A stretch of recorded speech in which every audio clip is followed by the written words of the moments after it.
आज एक अच्छा गैप अप ओपनिंग दिया और गैप अप ओपनिंग में हम देख सकते हैं कि मार्केट ने अपना एक गैप जो बनाया था फॉल में 6 मार्च का जो गैप बना था उसको फिल करने के लिए पूरा एक अटेम्प्ट किया था। ऑलमोस्ट 20-30 पॉइंट से रह गए, लेकिन आज का जो ट्रेडिंग सेशन था उसमें निफ्टी पे ज़्यादा ही गैप हो गया। अगर आपको ध्यान हो, कल जब हम एनालिसिस कर रहे थे यूएस मार्केट 0.5% डाउन थे और by the end of the day US market ऊपर आ चुके थे, तो निफ्टी ने भी एक पॉजिटिव क्यू लिया और सीधा ही हम गैप अप खुल गए। अब दोस्तों गैप थोड़ा ज़्यादा था, मैं ये सोच रहा था 24,300 के आसपास खुलता, ऊपर खुलता तो एक अच्छा सिग्नल मिलता। गैप ज़्यादा था, लेकिन आई थिंक आज का जो बिहेवियर है मार्केट का, खासकर निफ्टी पे, वो थोड़ा डाउ के हिसाब से एडजस्ट करने वाला बिहेवियर है। अगर मैं देखूँ यहाँ पे मिड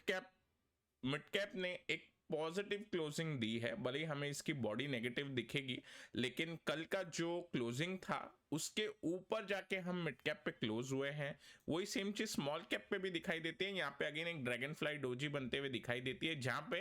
कल के क्लोजिंग के काफी ऊपर आज स्मॉल कैप ने क्लोजिंग दी। तो ओवरऑल अगर मैं देखूं तो ब्रॉडर मार्केट के अंदर फिर भी आज के दिन तेजी बनी हुई थी। आज शाम को बयान आ गया है चीफ ऑफ वॉर से कि वापस से अगर टर्म्स नहीं माने जाएंगे तो फिर से अटैक स्टार्ट हो जाएंगे। उस कारण से अगर मैं यूएस मार्केट देखूं अभी, तो वो फिर से नीचे गिरना स्टार्ट हो गया है। अगर आपको ध्यान हो तो कल यहाँ पे ही हम डिस्कस कर रहे थे, यूएस मार्केट डाउन थे पर लग रहा था कि ओवरऑल हमारे मार्केट के अंदर स्ट्रेंथ बननी चाहिए, ब्रॉडर मार्केट में बनी। आज अब जो ये बयान आया है उसके बाद यहाँ पे डाउ के अंदर एक करेक्शन आते हुए दिखाई दे रही है। दोस्तों मेरे हिसाब से अगर मेरा पर्सनल व्यू में लेना चाहूँ, आगे जाके अगर वॉर फिर से मतलब बढ़ जाता है तो इसमें कोई सच अनुमान नहीं लगा सकता, लेकिन फिलहाल मार्केट का डेटा देख के मुझे ये लग रहा है जिस तरीके से डाउ नीचे गया था, यहाँ पे देखिए जिस तरीके से डाउ के अंदर एक पुल बैक आता था फिर से गिर जाता था, तो जैसे ये नीचे गया मेरे हिसाब से सेम तरीके से अब ये ऊपर जा रहा है। तो हो सकता है एक आधा दिन हमें नेगेटिव कैंडल भी देखने मिल जाए, क्योंकि 49,000 का जो रेजिस्टेंस है डाउ पे वो काफी स्ट्रांग है। उस वजह से मेरे को ये लग रहा है कि 47,300 जो ये हमने लेवल मार्क किया था, खासकर जो ये 13 अप्रैल की कैंडल है, ये अगर सिक्योर रहती है, इसका लो अगर टूटता नहीं, तो मेरे को लग रहा है कि पॉजिटिव बायस के साथ हमें चलना चाहिए फॉर सम टाइम, ठीक है। और इसी वजह से अगेन अभी वॉर का जो खतरा है, फिर से लोग ये अब अनुमान लगाएंगे कि अगर डील हुई नहीं तो वापस से अमेरिका अटैक स्टार्ट कर देगा। वो सिचुएशन में मेरे हिसाब से अगर कल कुछ एस्केलेट होता है और तो मैं कल के वीडियो में वो कवर करना चाहूंगा, क्योंकि अभी काफी जल्दी हो जाएगी कि जस्ट एक बयान आया है और फिर मार्केट जो है वो रिएक्ट कर रहे हैं। अब दोस्तों यहाँ पे मैं कमोडिटी साइड देखता हूँ, ओके, तो वहां पे भी हल्का सा ही नेगेटिव कट है, इतना बड़ा कोई कमोडिटी पैनिक नहीं दिखा रहा। अगर आप देखोगे तो वॉर आने के बाद, मतलब जब ये वॉर स्टार्ट हुआ उससे इनवर्स बिहेवियर दिखाता है कमोडिटी का मार्केट, क्योंकि काफी ज्यादा एक अपसाइड पोजीशन बन गई थी गोल्ड सिल्वर में, वो एक बार अनवाइंड हुई है इस वॉर लाइक सिचुएशन में, एक प्रॉफिट बुकिंग का अटेम्प्ट है। और दूसरी बात निकल के आती है कि बॉन्ड यील्ड ये अगर ऊपर जाएंगे तो गोल्ड और सिल्वर नहीं चलेगा। यहाँ पे बैठे बिठाए अगर लोगों को बॉन्ड में अच्छा इंटरेस्ट मिलेगा तो लोग रिस्कियर एसेट से दूर रहेंगे। यहाँ पे बॉन्ड यील्ड जो है वो 4.3 की तरफ आज बढ़ा है, हल्का सा पॉजिटिव है, पर ओवरऑल अगर मैं मार्केट का व्यू बनाऊं तो अभी भी by the time I am making video 8 बजे हैं अभी, तो अभी उतना पैनिक नहीं दिख रहा। और खासकर जो निफ्टी ने दिखाया है एक बार डाउन मूव, वो भी थोड़ा सा मुझे लगता है कि ज्यादा ही एक बार डाउन मूव देखने मिला। आज सेंसेक्स की एक्सपायरी थी जहां पे मिड एंड स्मॉल कैप काफी ऊपर जाके बंद हुए, निफ्टी थोड़ा नीचे बंद हो गया। अब दोस्तों यहाँ पे लेवल्स की बात करते हैं हम। ओवरऑल व्यू तो हमने समझ लिया, अभी भी माइनर पॉजिटिव टू पॉजिटिव पकड़ के चलेंगे, अपना व्यू बना के चलेंगे। निफ्टी पे 23,500 का इंपॉर्टेंट लेवल है, मेरे हिसाब से वो ब्रीच नहीं होना चाहिए आने वाले सेशन में। अगर आज रात कुछ ज़्यादा ही निकल के आता है अगेन और एस्केलेट होता है वॉर, कल सुबह भी हम देखेंगे अगर वॉर ज़्यादा एस्केलेट होता है तो उस हिसाब से फिर कुछ स्टॉक्स निकाल सकते हैं, बट मेरे हिसाब से शॉर्ट साइड पोजीशन अभी जल्दबाजी होगी कोई भी करनी इस मार्केट में। अब दोस्तों लेवल्स निफ्टी पे क्लियर कट है। रिकवरी का एक प्ले बन सकता है निफ्टी पे अगर डाउ जो है कंडीशन, लेकिन इसमें क्या है, डाउ जो है वो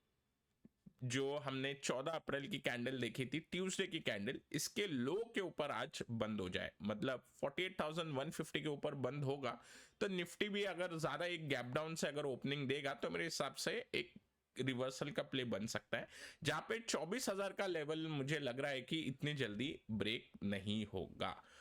इंट्राडे सेशन में 24,000 पे अगर मार्केट आता है तो एक अपॉर्चुनिटी बनेगी, और मेरे हिसाब से जो गैप है, लोगों को लगेगा कि ये गैप फिल हो सकता है, पर अगर जियोपॉलिटिकली कुछ ज्यादा नहीं निकलता, कुछ ज्यादा एस्केलेट नहीं होता, तो मुझे लगता है कि ये गैप अनफिल्ड रह जाएगा। ठीक है, अभी ये चीज मेरे को इस टाइम नहीं पता है, इसलिए वर्ड ऑफ कॉशन यही रहेगा कि मार्केट अगर जो भी इंट्राडे ट्रेड सेटअप्स बनते हैं उसके अंदर न्यूज फ्लो काफी इंपॉर्टेंट हो जाएगा। एज सच मार्केट को अगर हम डेली टाइम फ्रेम पे चार्ट्स देखते हैं और बाकी डेटा देखते हैं तो मुझे नहीं लगता कि उतना ज्यादा फिलहाल नेगेटिव एस्केलेशन हुआ है। अब दोस्तों यहाँ पे मैं अगर देखना चाहूँ ब्रेंट को, जिस वजह से थोड़ा सा फियर अभी देखने मिल रहा है कि ईरान ने जो ये अमेरिका ने जो वार्निंग दी है, तो ब्रेंट थोड़ा सा ऊपर अभी चले गया है। कल की क्लोजिंग नियर अबाउट 92 के आसपास थी, आज हम लगभग 94 95 पे पहुंच रहे हैं। अभी जो सुबह की सिचुएशन होगी, बाय एनी चांस अगर मॉर्निंग में क्रूड आपको 100 के ऊपर मिलता है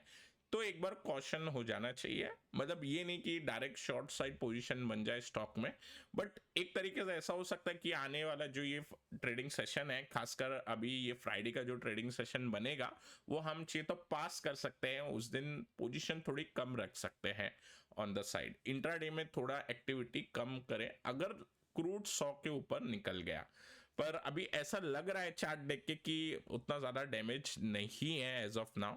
हमने 3 स्टॉक के बारे में बात की थी, उसके ऊपर चर्चा करेंगे। एक बार मैं फिर से लेवल्स की तरफ बढ़ जाता हूँ। निफ्टी पे जो लग रहा है वो है 24,000 पे एक रिवर्सल अपॉर्चुनिटी बननी चाहिए। अब कल हो सकता है कि ज्यादा बुरी खबर कुछ निकल के वॉर एस्केलेट हुए तो थोड़ा बहुत गैप के नियर जा सकता है, वो हमें मॉनिटर करना पड़ेगा। बैंक निफ्टी पे मैं एक बार लेवल बता दूं, अगेन बैंक निफ्टी ऐसा आपको लगेगा कि थोड़ा सा कमजोर हुआ है, आज एनगल्फिंग कैंडल बना दी है, बट मेरे हिसाब से again bank Nifty on the similar like Nifty के हिसाब से ही चलेगा, क्योंकि निफ्टी आईटी जो है आज भले ही पॉजिटिव में बंद हुआ है, यहाँ पे मैं निफ्टी आईटी दिखा देता हूँ, पर एज ऑफ नाउ अगर हम देखें तो एआई के अंदर जो प्रोग्रेशन हो रहा है काफी ज्यादा है, तो मेरा भरोसा जो रहेगा वो आईटी से ज्यादा बैंकिंग सेक्टर पे रहेगा, और इस वजह से बैंक्स जो है मेरे हिसाब से निफ्टी के साथ साथ ही हमको मूव करते हुए दिखाई देंगे। अगर बॉन्ड यील्ड ज्यादा स्पाइक होता है, वो जब भी होगा तब वॉर एस्केलेट होगा, तब बैंक अपनी एक अलग चाल पकड़ सकता है। तो बैंक निफ्टी का लेवल निकल के आता है, इसमें हल्का सा गैप नियर है, तो 55,650 700 पे आएगा, तो एक रिवर्सल की अपॉर्चुनिटी मेरे हिसाब से बैंक्स पे बनेगी। अगर ब्रेंट उस बीच 100 के ऊपर चलेगा जैसे हमने कहा है वीडियो में, तो एक बार पास कर सकते हैं कल का डे एज ऑफ नाउ, क्योंकि हमें थोड़ा क्लैरिटी चाहिए, थोड़ा कन्विक्शन आना चाहिए ट्रेड लेते समय। कंफ्यूजन के अंदर अगर हम ट्रेड लेंगे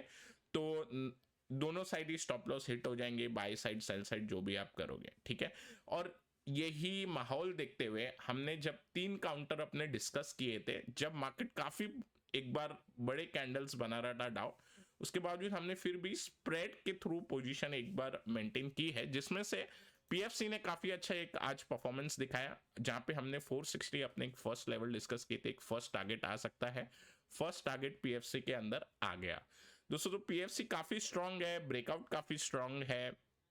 हमने बात की थी कि एमसीएक्स जो ब्रेकआउट जोन में है, जहां पे पीएफसी अपने वॉलेटिलिटी से बाहर निकल रहा था, ये जो वॉलेटिलिटी एक्सपांड हुई है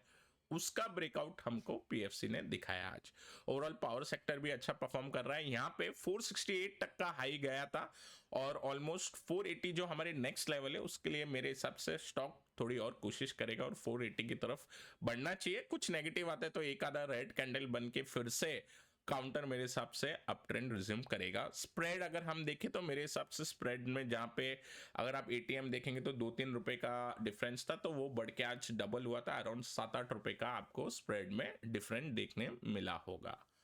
अब दोस्तों यहाँ पे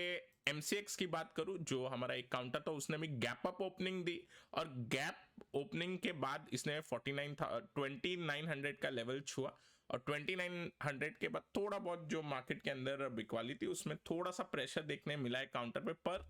अभी भी कल के जो क्लोजिंग लेवल है उसके ऊपर है। तो अगेन काउंटर के अंदर स्ट्रेंथ मेंटेन है, अगेन स्प्रेड थ्रू पोजीशन है, तो मेरे हिसाब से यहाँ पे भी इशू कुछ लग नहीं रहा। सेम फॉर वोल्टास, वोल्टास ने एक ड्रैगन फ्लाई डोजी बना दी है, हो सकता है एक आधा कैंडल थोड़ा अगर मार्केट में ये एस्केलेट हो वॉर की न्यूज थोड़ा बहुत नीचे जाए, बट मेरे हिसाब से अगेन ये तीनों ही काउंटर उस हिसाब से हैं जहां पे थोड़ा अगर negative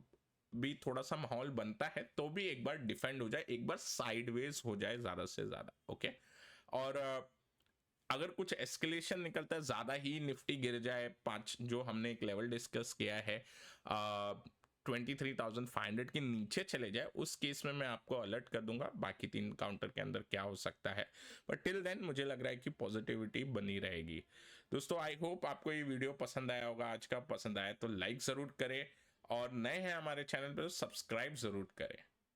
take care, I will meet you in the next video.